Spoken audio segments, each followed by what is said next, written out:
Weight loss করতে গিয়ে আপনি ফেড আপ হয়ে গেছেন, তার কারণ অনেকটা ওয়েট লস করার পরে আর ওজন কমছে না, একটা জায়গাতেই ওজন দাঁড়িয়ে রয়েছে।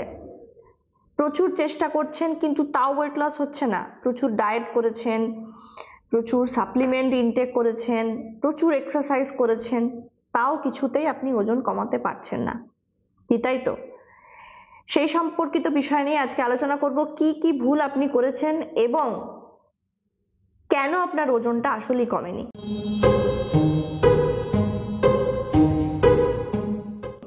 নমস্কার, আমি ডায়েটিশিয়ান দীপান্বিতা সাহা। আজকে আলোচনা করব ওয়েট লস মিস্টেক নিয়ে।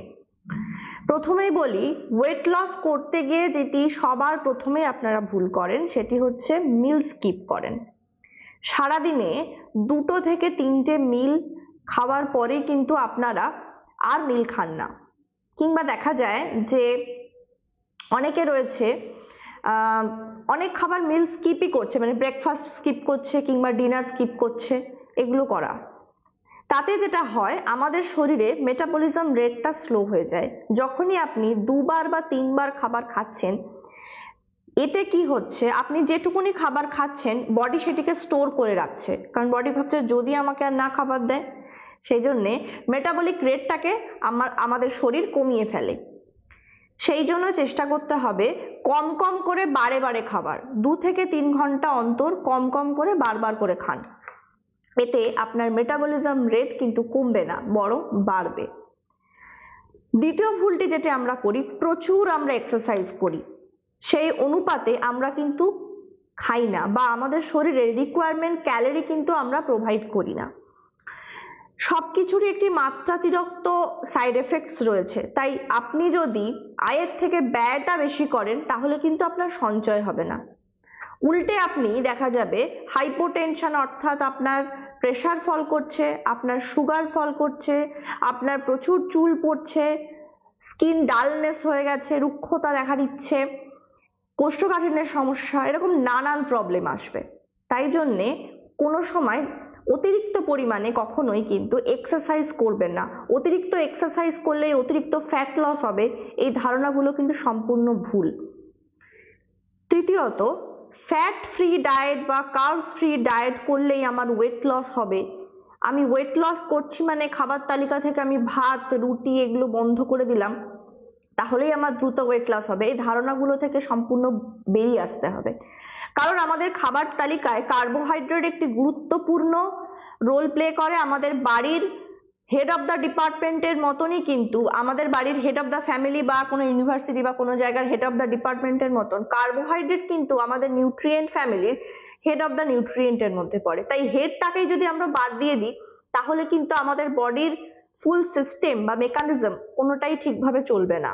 তাই কার্বোহাইড্রেট আমরা খাবো, এবং ভাতও আমরা খাবো, রুটিও আমরা খাবো, ওটসও আমরা খাবো, সবই খাবো, কিন্তু সেটা পর্যাপ্ত পরিমাণে।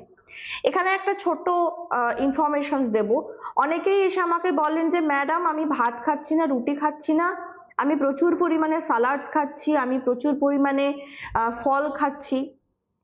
এটা মাথায় রাখবেন, আপনি যে সালাডস খাচ্ছেন অর্থাৎ ভেজিটেবলস খাচ্ছেন, ফ্রুটস খাচ্ছেন, তার মধ্যেও কিন্তু ফাইবার আছে, তার মধ্যেও কিন্তু কার্বোহাইড্রেট আছে। তাই কার্বোহাইড্রেটটা কি ধরনের কার্বোহাইড্রেট সেটাকে আপনাকে জানতে হবে। আমরা যাই খাই না কেন সমস্ত খাবারের মধ্যে কিন্তু কার্বোহাইড্রেট প্রেজেন্স থাকে, শুধুমাত্র ভাত বা রুটির মধ্যে কিন্তু নয়।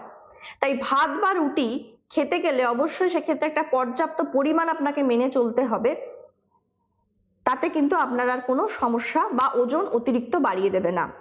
আরেকটা বিষয় যেটা বললাম যে ফ্যাটলেস ডায়েট বা ফ্যাট ফ্রি ডায়েট, ফ্যাট আপনাকে খাদ্য তালিকায় অবশ্যই ইনক্লুড করতে হবে, কারণ ফ্যাট যদি আপনি না খান তাহলে কিন্তু আপনার শরীরে ফ্যাট সলিউবল ভিটামিনের অ্যাবজর্পশন হবে না, আপনার শরীরে steroid hormone, oestrogen, progesterone, testosterone, এই সমস্ত হরমোনগুলো প্রপারলি সিনথেসিস হতে পারবে না, কিংবা আপনার বিভিন্ন রকমের এসেন্সিয়াল ফ্যাটি অ্যাসিডের ঘাটতি হবে, আপনার স্কিন ড্রাই হয়ে যাবে, ডাল হয়ে যাবে, আপনাকে রুক্ষ দেখাবে, আপনার ড্যান্ড্রফের প্রবলেম হবে, বিভিন্ন রোগ প্রতিরোধ ক্ষমতা কমে যাবে, বিভিন্ন রকমের স্কিন প্রবলেম হবে, এরকম নানাবিধ প্রবলেম কিন্তু তৈরি হতে পারে যদি আপনি হেলদি ফ্যাট আপনার খাদ্য তালিকায় না রাখেন।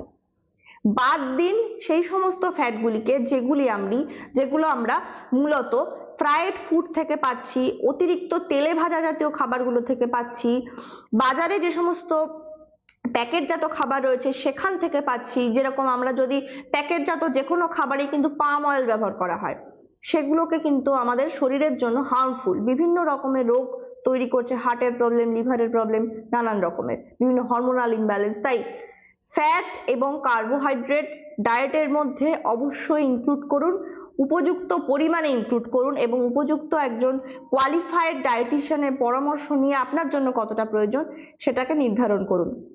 এছাড়া প্রচুর পরিমাণে প্রোটিন খাচ্ছেন সেটাও নয়, প্রোটিনেরও একটা নির্ধারিত মাত্রা রয়েছে, সেই নির্ধারিত মাত্রাটি মেনে চলুন। না হলে কিন্তু ডায়েট করতে গিয়ে কার্বস এবং ফ্যাটকে বাদ দিয়ে আপনি শুধু শুধু প্রোটিন খেয়ে যাবেন, উপরন্তু গিয়ে দেখা যাবে আপনার শরীরে কিডনি বলবে এবার একটু থামুন ভাই, না হলে আমি আর পারছি না।